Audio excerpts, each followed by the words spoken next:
नमस्कार, मैं अलीशा और आप देख रहे हैं न्यूज 24 मध्य प्रदेश छत्तीसगढ़। रुख करते हैं बड़ी खबर का, जहां पंचायत चुनाव में ओबीसी आरक्षण की गाइडलाइन जारी कर दी गई है। 50% आरक्षण की सीमा में ओबीसी आरक्षण दिया जाएगा। जहां एसटी एससी आरक्षण 50% से कम रहा, वहां ओबीसी को आरक्षण दिया जाएगा और ओबीसी वर्ग के लिए अधिकतम 35% आरक्षण रहेगा। ओबीसी की आबादी से अधिक ओबीसी वर्ग का आरक्षण नहीं दिया जाएगा। तो वहीं 25 मई तक जो आरक्षण की वो पूरी तैयारी है वो करनी होगी।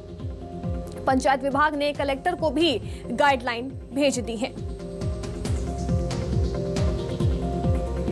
ओबीसी की आबादी से अधिक ओबीसी वर्ग को आरक्षण नहीं दिया जाएगा। पंचायत विभाग ने कलेक्टर को भी गाइडलाइन भेज दी है और 25 मई तक आरक्षण की प्रक्रिया जो है वो पूरी करनी होगी। और पंचायत विभाग ने कलेक्टर को भी गाइडलाइन जो जारी हुई है वो भेज दी है। बड़ी और अहम जानकारी, जहां पंचायत चुनाव को लेकर गाइडलाइन जारी कर दी गई है। पंचायत विभाग ने कलेक्टर को भी गाइडलाइन भेज दी है। बता दें, हाल ही में सुप्रीम कोर्ट का फैसला सामने आया था कि ओबीसी आरक्षण के साथ ही पंचायत और निकाय चुनाव करवाए जाएंगे, जिसके चलते अब पंचायत चुनाव में आरक्षण को लेकर गाइडलाइन जो है वो जारी कर दी गई है। 25 मई तक आरक्षण की प्रक्रिया जो है वो पूरी करनी होगी। बता दें, पंचायत विभाग ने कलेक्टर को भी गाइडलाइन भेज दी है।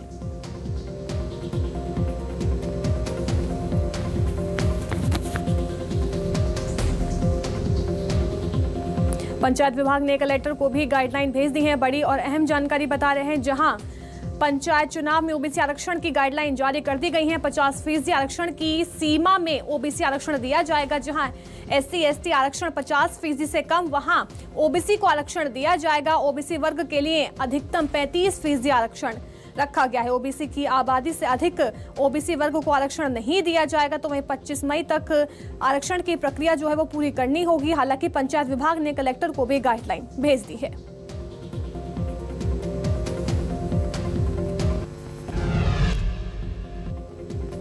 पंचायत चुनाव से जुड़ी बड़ी खबर बता रहे हैं, जहां ओबीसी आरक्षण की गाइडलाइन जारी कर दी गई है। 50% आरक्षण की सीमा में ओबीसी आरक्षण दिया जाएगा। जहां एससी एसटी आरक्षण 50% से कम, वहां ओबीसी को आरक्षण दिया जाएगा। ओबीसी वर्ग के लिए अधिकतम 35% आरक्षण रहेगा। तो वहीं ओबीसी की आबादी से अधिक ओबीसी वर्ग को आरक्षण नहीं दिया जाएगा और 25 मई तक जो आरक्षण की प्रक्रिया है वो पूरी कर ली जाएगी। और पंचायत विभाग ने कलेक्टर को गाइडलाइन भेज दी है।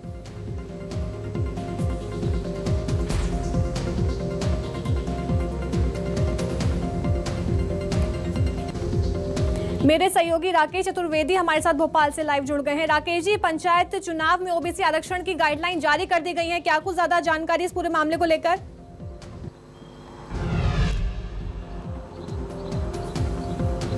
देखिए, पंचायत चुनाव में किस तरह से आरक्षण मिलेगा इसकी तस्वीर साफ हो गई है। और पंचायत विभाग ने मध्य प्रदेश के सभी कलेक्टर को पंचायत विभाग में आरक्षण की किस जो स्थिति स्पष्ट कर दी है और जो गाइडलाइन है वो जारी कर दी है। हम गाइडलाइन की बात करें तो ओबीसी को वर्ग को वहाँ पर आरक्षण मिलेगा जहाँ पर एससी और एसटी वर्ग की जो आरक्षण है वो 50% से कम है। जो आरक्षण की स्थिति की बात करें तो इसकी जो तमाम बिंदु है उस पर हम बात करें, जहां पर एससी एसटी मिलाकर जो 50% से कम आरक्षण है 50% तक पूर्ति करने के लिए अतिरिक्त जो आरक्षण है ओबीसी वर्गों को दिया जाएगा। लेकिन ओबीसी वर्गों को अधिकतम किसी भी वार्ड में, किसी भी पंचायत में 35% तक ही आरक्षण दिया जा सकेगा। इसके साथ ही ओबीसी वर्ग को जितना आरक्षण दिया जा रहा है उतनी अनुपात में उसकी आबादी होना आवश्यक है।